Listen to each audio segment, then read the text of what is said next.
teman-teman semua, perkenalkan nama saya Hartaria Junita dari Prodi PAUD Universitas Pancasakti Bekasi. Hari ini saya akan meresum tugas mata kuliah teori belajar dosen pembimbing Bapak Karyadi SPD MM. Implementasi strategi pembelajaran anak usia dini di kelas. Setiap manusia akan mengalami suatu proses untuk mendapatkan pengetahuan yang disebut belajar. Menurut Hamalik tahun 2011, belajar adalah modifikasi atau memperteguh kelakuan melalui pengalaman, suatu proses kegiatan perubahan kelakuan. Menurut Sardiman, belajar merupakan perubahan tingkah laku atau penampilan dengan serangkaian kegiatan seperti membaca, mengamati, mendengar, dan meniru. Menurut Baharudin, belajar adalah proses untuk mencapai kompetensi, keterampilan, dan sikap. Pembelajaran terjemahan dari kata instruction yang dalam bahasa Yunani disebut instructus, yang berarti menyampaikan pikiran. Menurut Gen dan Briggs, pembelajaran adalah serangkaian kegiatan yang dirancang untuk mendukung terjadinya proses belajar yang bersifat internal. Pada pola pembelajaran, guru sudah dibantu oleh berbagai bahan pengajaran yang disebut alat peraga. Untuk membantu guru menjelaskan, memperagakan suatu pesan yang bersifat abstrak.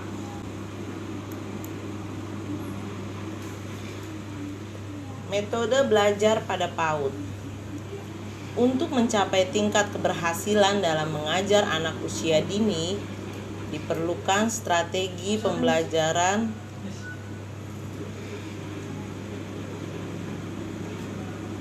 yang membuat anak dapat mengikuti pembelajaran dengan baik dan menyenangkan bagi mereka, sehingga mereka tidak bosan dan jenuh.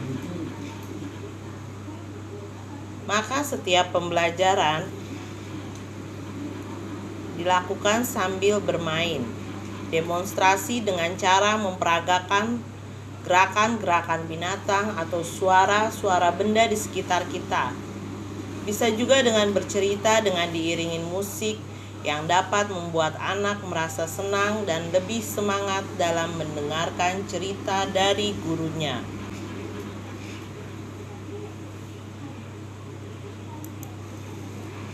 Tujuan dan motivasi belajar. Tujuan belajar secara global adalah terjadinya perubahan pada diri seseorang menjadi lebih baik. Maka belajar bertujuan mengadakan perubahan di dalam diri, antara lain tingkah laku. Motivasi diambil dari bahasa Latin movere, artinya dorongan dari diri sendiri untuk mencapai sesuatu yang dikehendaki. Motivasi belajar adalah dorongan dari diri siswa untuk mencapai tujuan belajar seperti pemahaman materi dan pengembangan belajar.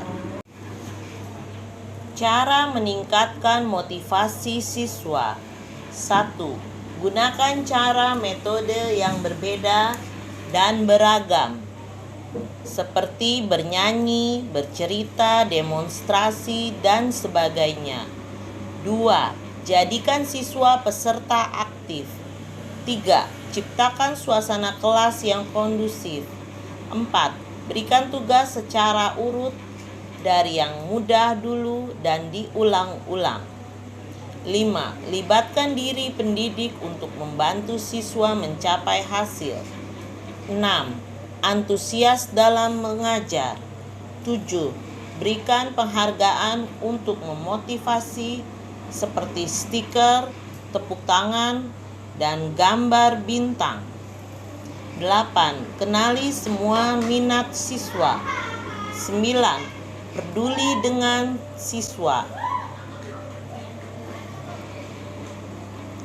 Penggunaan media yang sering dipakai anak usia dini. 1. Media audio. Media ini dipakai untuk memutar sebuah cerita atau lagu pada anak, agar anak dapat menyimak, mendengarkan, meniru cerita atau lagu yang diputar.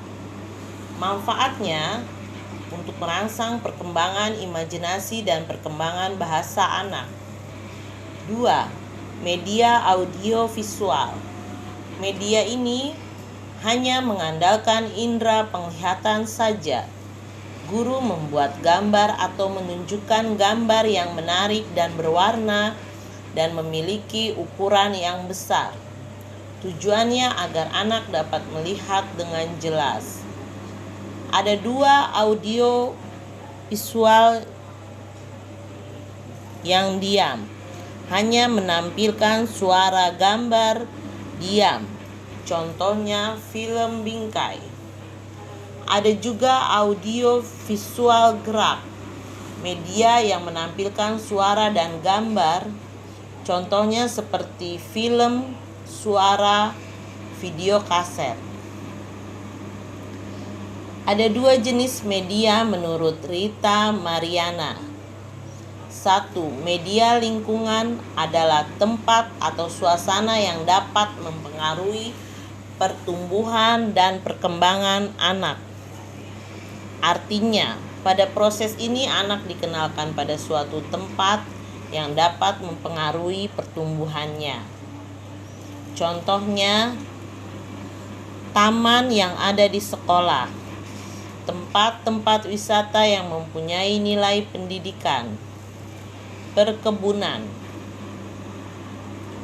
2. Media permainan, media yang sangat disukai anak. Anak dapat berupa benda yang digunakan untuk bermain dalam rangka mengembangkan kreativitas dan segala potensi anak.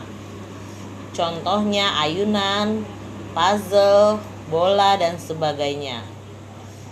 Alat peraga yang digunakan haruslah edukatif untuk merangsang berbagai kemampuan dasar anak.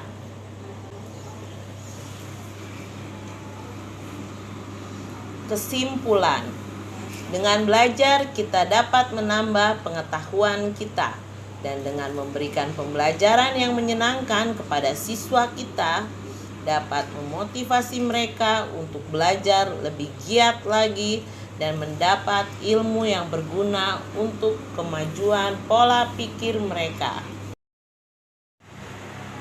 Sekian resum dari saya. Semoga bermanfaat. Salam sehat dan tetap semangat.